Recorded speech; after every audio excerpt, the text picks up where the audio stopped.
What's up, everybody? Thank you for joining us on another episode of NAXT, our non-applicable recap of NXT, also featuring our predictions for Takeover Bkn.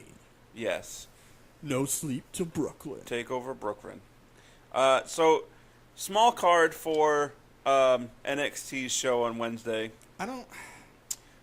Street Profits defeated Lars Sullivan and Chris Silvio. Mm-hmm. Nobody saw that coming. Ruby Riott defeated Billie Kay with a bicycle kick. Yeah. That's not. I don't even know what her finisher is, really. I don't either. And then, technically, Roderick Strong defeated Drew McIntyre via disqualification. It was not announced. We'll get into that. Whatever. Yeah. So, you were starting to say something. One of the things that sucks about them doing the pre-tapings is when you have a go-home show. This go-home show was boring as far as I was concerned. It didn't really evolve much. That's kind of the one thing where they're pre-taping and setting stuff up to put it out for you to watch, opposed to... Right. Speaking of pre-tapings, GFW, 12 weeks in advance? Yeah, like, that's not going to get spoiled. Like, they're working currently, finishing up a 12-week run from their live show that was Thursday, yeah. The Destination X, and their next pay-per-view is Bound for Glory. Why? Speaking of GFW, yes, I don't think I'd ever heard low-key talk. Does not match his voice. Dude, that's a voice. Yeah. That is a man voice. Yeah. And it made me like him even more. Dude, did you see that gimmick, but full in that gimmick when he was in New Japan? He actually came out with the handguns. Nice. Yeah. I was like, badass. I'll have to look it up. I like Loki. Yeah. I hate that he's in GFW. But anyway, back to NXT. NXT. He kind of got blackballed out of New Japan because they had a tournament that he was supposed to do, and he didn't want to do it because it was after there was some like radiation leaks, and even though it had been proven that it was A-okay, he basically refused to go because he didn't feel safe going there. And they basically said, well, if you don't go, see ya. So he said, okay, bye. I'd rather, if anywhere, he'd be in Ring of Honor. Yeah. But that's just me. Anyway, so we had the contract signing between Asuka and Ember. Very eventless. Yeah, especially after we said last week who's going through the table. Right, nobody went through the table. And nobody knows, well, nobody that's only English speaking has any idea what Asuka said. Yeah, I don't. She may have very well said, "I'm going to lose at Takeover and then go to main roster." Like, I still, if they do, if or when they do end up having her lose, which I still don't think they should. It should just be a matter of I have the streak. It never ended. I'm done with it. Why not have her carry that into her main roster debut? Play that into her character of being unstoppable. You know what I mean? Yeah. I feel like they could do so much more with it opposed to just bringing her to main and starting over and pretending that NXT doesn't exist. Yeah, and I think it should be she's unstoppable on the main roster but never given a title shot. Yeah, like she has to go through everybody except the champion. Right. And then she gets mad that she's not getting a title shot. Yeah. I don't know. I could deal with that. And then she goes to Raw and does the same thing there. Right. Unannounced. So Lars Sullivan... I'm so confused by this. Like, I know this has been his shtick. Yeah. But I'll let you finish what you were going to say. Sorry. So he's backstage earlier that day with Regal, begging for another opportunity. Why? To have a tag team partner. Why? And continue not being a singles competitor. Why? And be a monster. Yes. Like, all right, so this is where I'm confused. Like, he doesn't trust anyone and doesn't trust any tag team partners he's had, yet he keeps requesting tag matches. Yeah. Why? Right. Even knowing that they're probably going to progress it to where they put him in with a tag partner, they either do click or they don't, and it's somebody that can stick up to him and they have a long-going feud. Who? Oney Lorcan, Danny Burch. Somebody that's a fighter, not necessarily size-wise. Somebody that won't back down. I mean, they should still, for purposes of Lars Sullivan's character, get their arses kicked. Yeah, but it still could at least be a fight. Why not have him just be like, you know what, I don't need a tag team partner. I'm going to go at this alone and do handicap matches. Yeah, why don't it just be like, hey, give me another tag match? Well, we don't have anyone that wants to be your partner. I don't need one. Right. They could be going that way as well. Maybe that's the build-up to it. Have him prove that he's not the reason they keep losing. Because, not like that's ever been the question. Right. But, or have him do it and then lose in handicap matches. And then I need. Yeah. Yeah. All the while they're waiting for somebody to come up through the PC that's equal to his size that they can team him with. Yeah. Dude, speaking of size and whatnot, did you see what they did with the Ely brothers? They kind of repackaged them. How? Well, obviously they're still them, but they're with this other guy. But they all three of them come out and they have chains and like leather coats, and I don't know the full gimmick yet. They look badass. Okay. But I don't know what the whole shtick is. I've only seen like just clips of them coming into the ring and whatnot. I haven't seen any of the matches. Okay. So I commented in my notes that maybe if Lars had partners that were bigger than cruiserweights.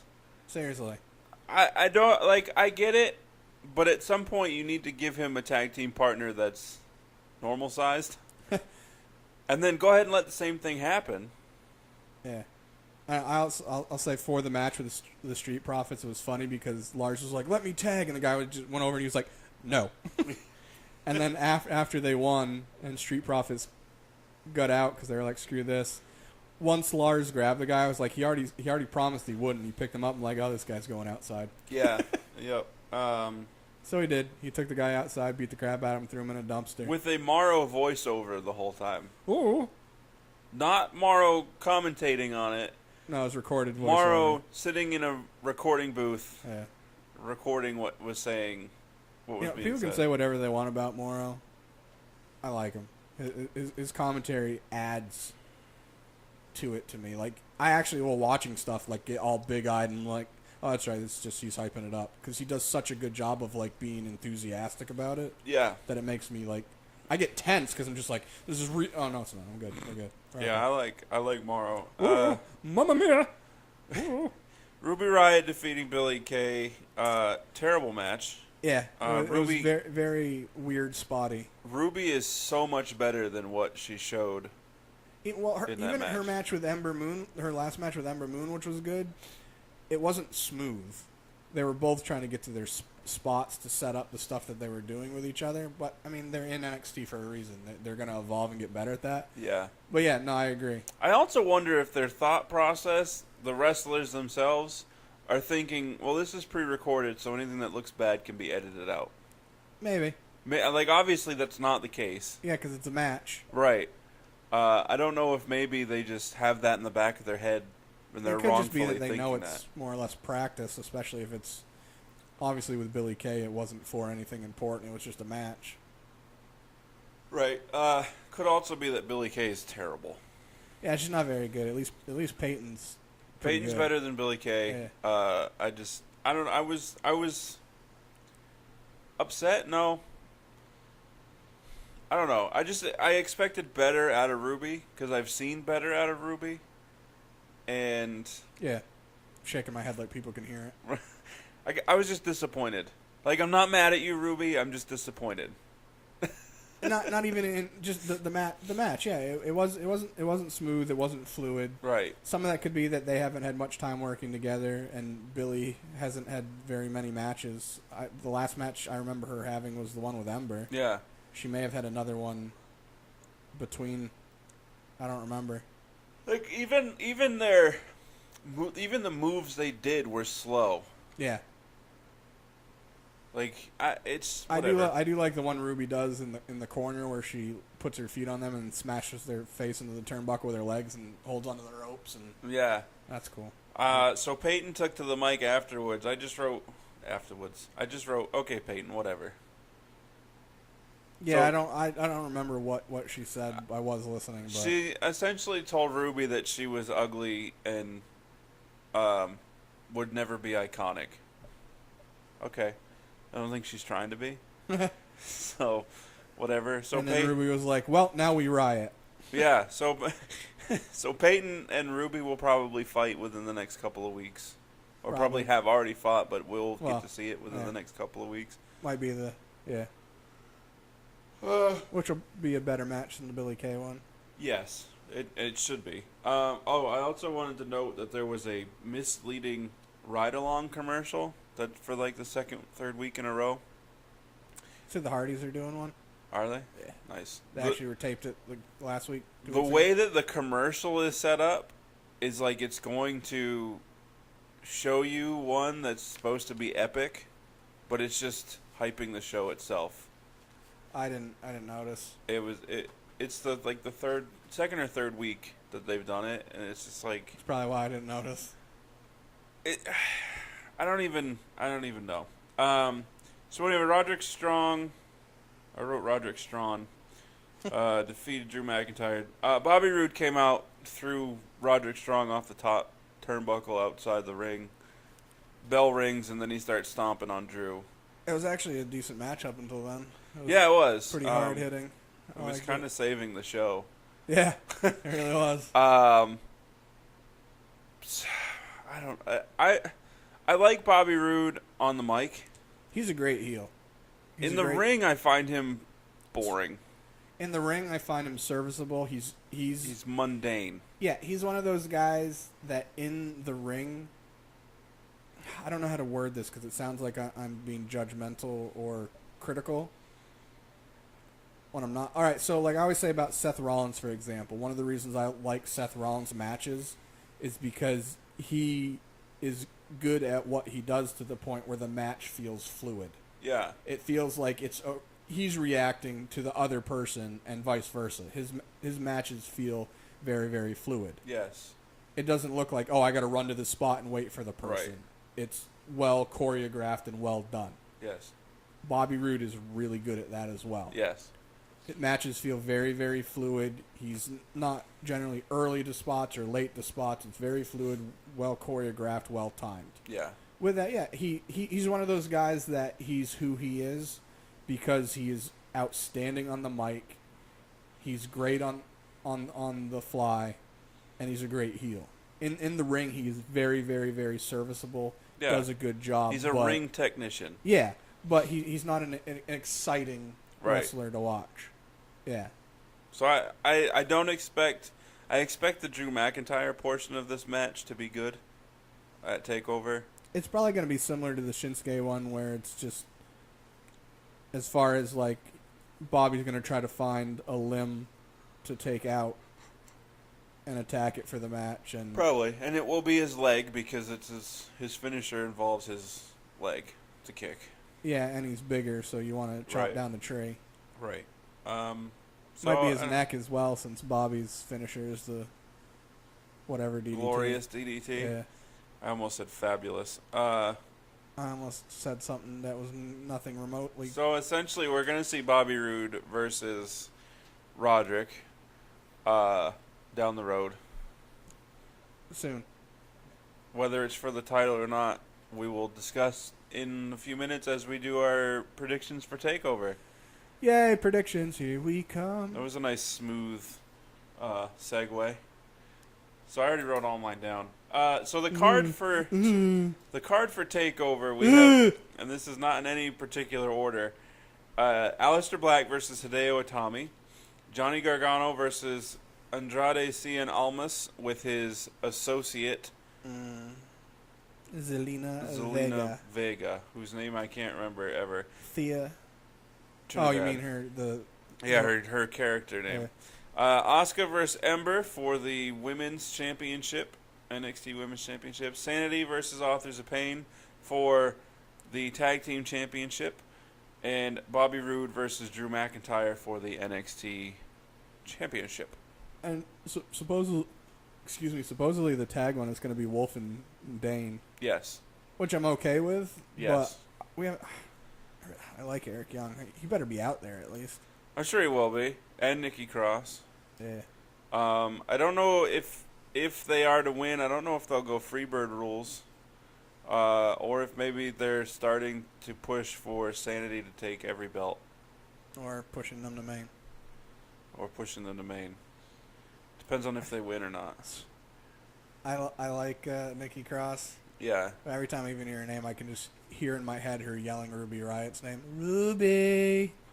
Ruby! The problem with them going to main is I don't think all of them are ready, and by all of them I mean Nikki Cross. Oh. Yeah. So, either way, let's get into these predictions. Have her do both. I don't think she is necessarily either, but it's also not saying that if she goes to the main, she might be better. Yeah, I'm not saying You know what she I mean? can't wrestle, but I feel like if you're going to go from NXT to main, then you should be in a position where It should be you're going up there because that's the next evolution of what's needed. you can be viewed as a champion. Yeah. I don't think Nikki Cross is ready to be a women's champion on NXT or either of the main rosters. I don't think it'll take too much longer though, because as far like she has this aura about her, especially with her creepy nature, Yeah. that will add a lot to almost any feud, which is the good part. Yeah. Definitely, I definitely think she can feud with just about anybody. I could see her and Becky having some good matches. As far as holding the title, not Yeah, yet. So, Aleister Black versus Hideo Itami. Aleister Black. I agree with you 100%. I say it because A, it's gonna be his first pay-per-view. Is it? Yeah. No, yeah, because the last one he did the pre-show where he had a match with Kurt Hawkins. I'm pretty sure that was one of the. I want to Was he say in that. San Antonio? Yeah. Who did he fight? Cien Almas. Oh, that was his debut. Yeah. You're right. Because I was making chili that night. That doesn't change my. No, me either. Because with Hideo losing, it adds to what they're already doing with him, where he's not getting the respect he's due, and it's just going to piss him off more and evolve his Right. anger and hostility more. The other problem I'm having with picking winners and losers in for Takeover, Mm-hmm. especially this one, Yeah. is that it is the Takeover before SummerSlam, Yeah. and you know that with a big pay-per-view like SummerSlam, there's probably going to be some call-ups. And also with the shake-up. Yeah. So it makes it a little tricky. Gargano versus Almas. Gargano. Really? I'm saying this for two reasons. One, it's Gargano's first pay-per-view back, and as a solo. And I think with Cien and Zelina, that her trying to get him under wraps and away from the Tranquilo is going to play into the match and cost him the match, where he's trying to be calm and she's just like, no. Okay. Because we talked about that. Yeah. I think it's still too soon for that to happen. Just in my opinion. I think he should win a couple more matches. Yeah. And then no, I'm just saying, like, it's the pay-per-view and he's not in the mindset of it yet. She hasn't been with him long enough for him to be like, all right, I'm the killer instinct. Yeah. I get what you're saying. I'm just going about it vice If they versa. do it that way, it's going to make me wish that they had started this process sooner. They probably should have anyways. It's It's already confusing with her being his associate. Yeah, I just think I'm picking Almas for Cool. pretty much the opposite reason. Yeah. I just think that it's too soon for him to. I don't know. I mean, I feel like him it losing, totally makes sense that he would lose Yeah, because I feel like him losing adds more into her helping him be like, look, you need to listen to me. You're not winning matches the way you want to do it. That's why I'm here. Listen. Get away from your, I'm all cool, killer instinct. You're losing doing it your way.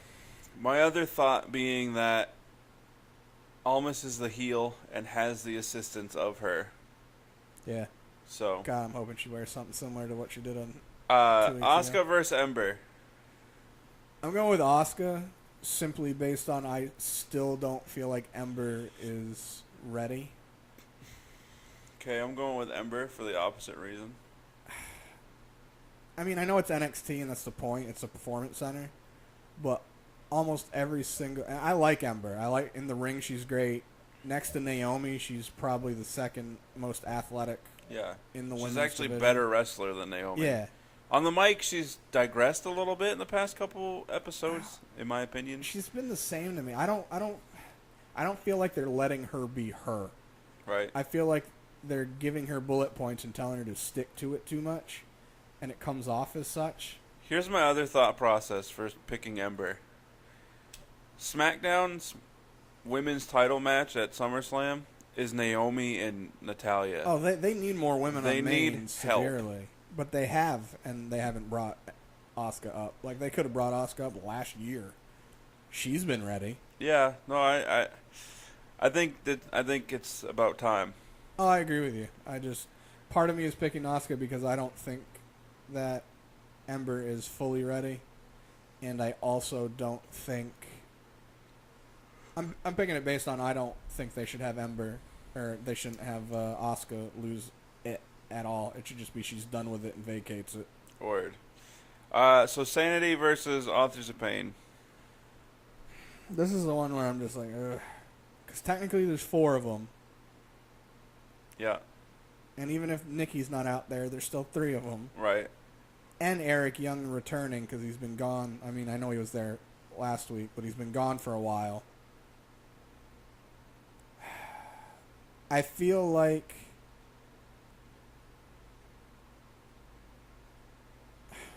if Authors of Pain are going to lose to anyone, Sanity at least makes the most sense because they are a legitimate tag team and a good tag team.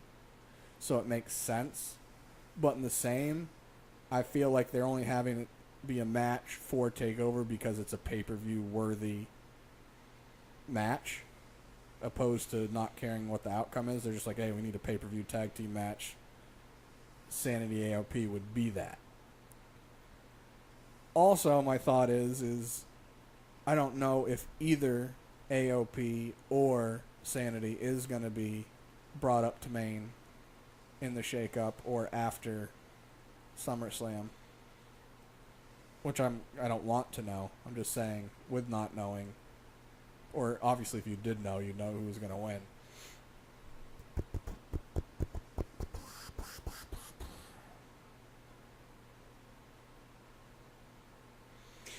Question, while you're deliberating. Well, and my other thought was if Authors of Pain retain, no rematch needed. Right. But then again, you go ahead while I deliberate in my head. My thought process, a thought I had, is we still don't know the mystery team on SmackDown. It better not be the Bollywood Boys. What if it is Authors of Pain? And even though NXT's pre-recorded, Right. we're supposed to believe that it's not. Right. Kayfabe. Right. So, well, no, it wouldn't even make sense then. Because there's no sense in them jumping over to the main roster to destroy a office and record a weird video and then go back to it. So never mind. Forget what I'm saying. It's probably the Bollywood Boys. Which the video makes even less sense because the shadowy figures were... Actually, no, it was already said that Victor and Connor are the ones that did the video. They did it because they wanted to match that pay-per-view. Is it? I missed that. Yeah, they said that it wasn't actually them. They just wanted to have a match in the pay-per-view, so they said it was them so they could have the match. I gotcha. Okay. Well, I'm picking Sanity for the tag titles.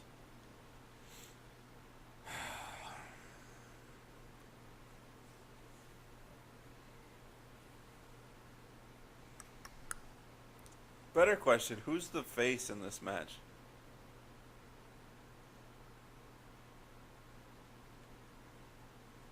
Wow. Sanity?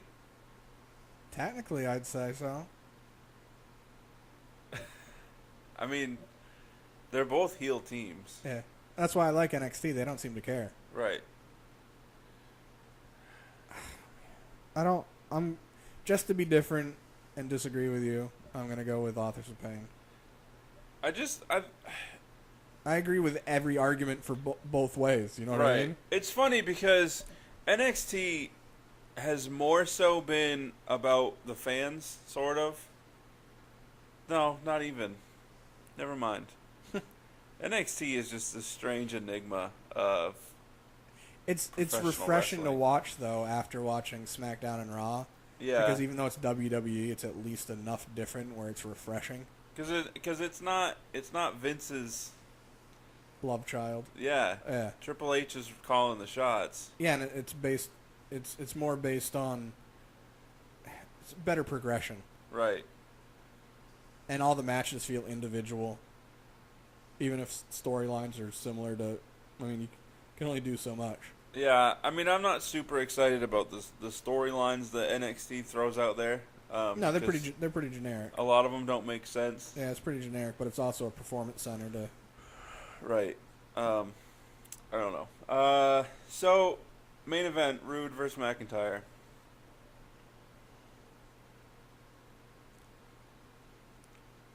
I mean, I'm picking McIntyre just because it's. I'm telling you, there's going to be a triple threat between Rude, Roderick, and McIntyre. That's going to transpire into that at Takeover, or you just mean eventually? Eventually, and it could be. I mean, we fully well think that Roderick Strong is going to interfere in this match. Possibly. In some capacity. Either inadvertently causing McIntyre to lose, or purposely causing Rude to lose the belt. Then Rude's going to demand his rematch. Roderick's going to say, well, you're supposed to have a match against me. Boom, triple threat for the NXT Championship. McIntyre retains because they've been building him to be that guy. And then Rude ends up jumping ship to main roster.